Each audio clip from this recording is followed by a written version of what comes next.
What is sleepiness, actually? Not what causes it. Not how to get more sleep. I mean the thing itself. That heavy, pulling feeling at 11 at night. What is it physically made of? For a long time, the honest answer from science was that we didn't really know. We could measure it. We could describe how it builds the longer you're awake. But nobody could point at a physical thing and say, there, that's sleepiness. Last year, a paper in Nature made a serious attempt at an answer. And the answer is stranger than I expected. Sleepiness might be electrons spilling out of your mitochondria.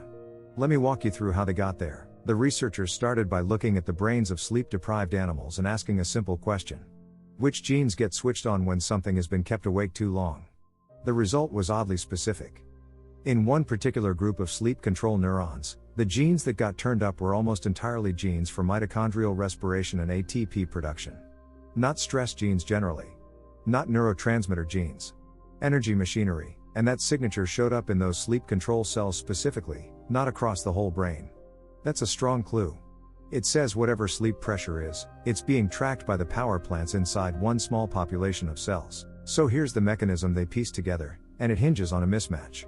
These particular neurons are sleep-promoting cells. Which means that while you're awake and alert, they're being actively held quiet. They're suppressed. And a neuron that isn't firing much isn't spending much ATP, because firing is what costs energy. But here's the catch. Their mitochondria don't know that.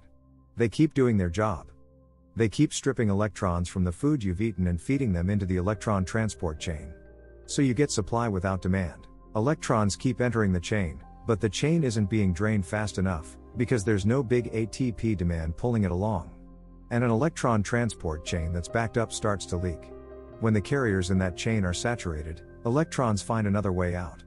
They react directly with oxygen and form reactive oxygen species.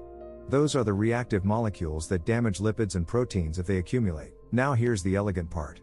These neurons appear to measure that leak. There's a sensor system that reads the redox state, essentially asking how oxidized things have become. And when the reading crosses a threshold, the cell changes its behavior and drives the animal into sleep. The researchers described it as a circuit breaker. When electron overload builds past a safe point, the breaker trips, and the system powers down before real damage spreads. And they didn't just observe the correlation. They pushed it in both directions.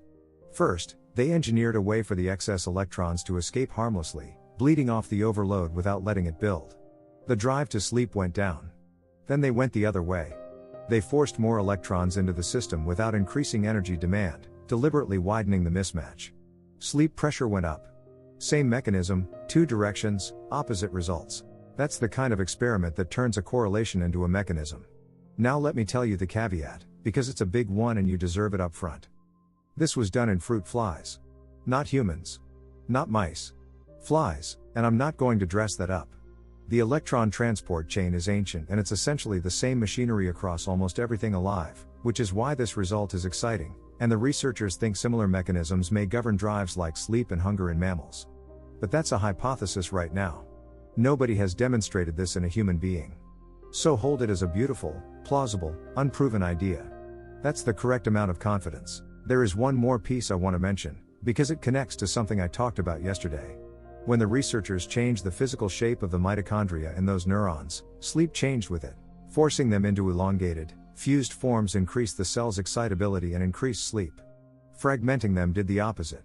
That's the same fission and fusion machinery we covered yesterday. The same shape shifting. Here it's not about repair or nutrients. It's about how much electron traffic the network is carrying and how loudly these cells are shouting about it. Alright, let's get to what you can actually do, because that's the point of the video. I can't give you a way to change your mitochondrial electron leak. Nobody can. That's not a lever that exists yet. But there's a very solid, very free lever sitting right next to this, and it's about deep sleep specifically. In humans, the amount of slow wave sleep you get, the deep stuff, and the strength of the slow waves in it, reliably tracks how long you were awake beforehand. That relationship is one of the best established findings in sleep science. It's the standard biomarker for sleep need. The longer the pressure builds, the more deep sleep you take when you finally lie down. Which means sleep pressure is a resource. And you can spend it in the wrong place. Naps in the late afternoon or early evening do exactly that. Studies have measured it. A nap in that window discharges some of the pressure you've spent all day accumulating, and then there isn't enough time between the nap and bedtime to rebuild it. The result is measurably less deep sleep in the first part of the night, which is normally when the deepest sleep happens. So if what you want is deeper sleep, protect the pressure. Keep naps early in the day and keep them short. That's it. That's the free intervention, and it costs nothing. Now I'm going to do something that costs me money, because I think you should know it. Coenzyme Q is sitting right in the middle of this mechanism. It's one of the carriers in the electron transport chain, and it's the pool the electrons spill from when things back up. And I promote a supplement that contains CoQ10. So the tempting move here, the one you'll probably see somebody make within a month, is to run this study as proof that CoQ10 is a sleep supplement. It isn't. Don't buy that.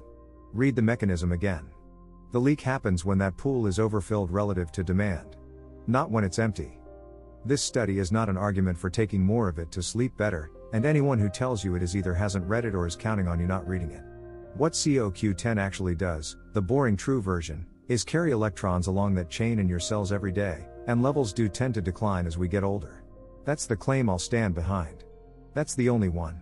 So if you want to support that machinery, on those grounds and not on sleep grounds, the link in the description below is an affiliate link to Mitochondrial, which is PQQ and CoQ10, and it comes with a 90-day money-back guarantee.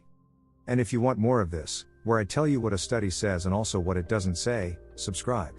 That's the whole channel. This video is educational only and it's not medical advice. Talk to your doctor before starting anything new or making changes to your sleep, especially if you take medication or manage a health condition.